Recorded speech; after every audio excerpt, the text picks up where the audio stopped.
April 22. Kashmir மாநிலத்தின் பஹல்காம் பள்ளத்தாக்கில் ஒரு கொடூரமான தீவிரவாத தாக்குதலில் பல்வேறு அப்பாவிகள் உயிரிழந்தனர். இந்த மனிதாபிமானமற்ற செயல் நம்மை ஆழமாகவே புண்படுத்தியது. இந்த துயர தருணத்தில் ஏப்ரல் 24 அன்று ஆரோவில் சமூகத்தினர் சையர் கலாச்சார மையத்தில் ஒன்றிணைந்தனர். மௌன அஞ்சலி, மெழுகுவத்தி ஏற்றல், சிறப்பு பிரார்த்தனைகள் என அனைவரும் ஒரு மனதுடன் அங்கு பிரார்த்தனையில் ஈடுபட்டனர். ஒற்றுமையே வெல்லும் என்ற உறுதியுடன் 70க்கும் மேற்பட்டோர் கலந்து கொண்டனர்.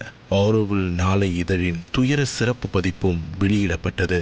டாக்டர் ஜெயந்தி ரவி அவர்கள் கூறும்பொழுது, பஹல்காமின் அமைதியை கலைத்த இந்த செயல் மிகுந்த வேதனை அளிக்கிறது.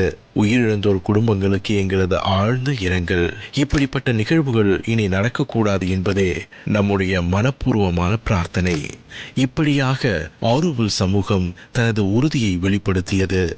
எந்த வடிவிலும் வன்முறை ஏற்கப்பட மாட்டாது. அமைதி, அன்பு, சகோதரத்துவம் இவைதான் நம் அடித்தளம். நிகழ்ச்சியின் முடிவில் ஒற்றுமை வெளிக்கொணர ஒற்றுமை பாடல் அனைவராலும் பாடப்பட்டன. இது ஆரோவில் அமைதிக்கான ஒளி, மனித நேயத்தின் வெளிப்பாடு. ஒற்றுமையே வெல்லும். ஆரோவில்.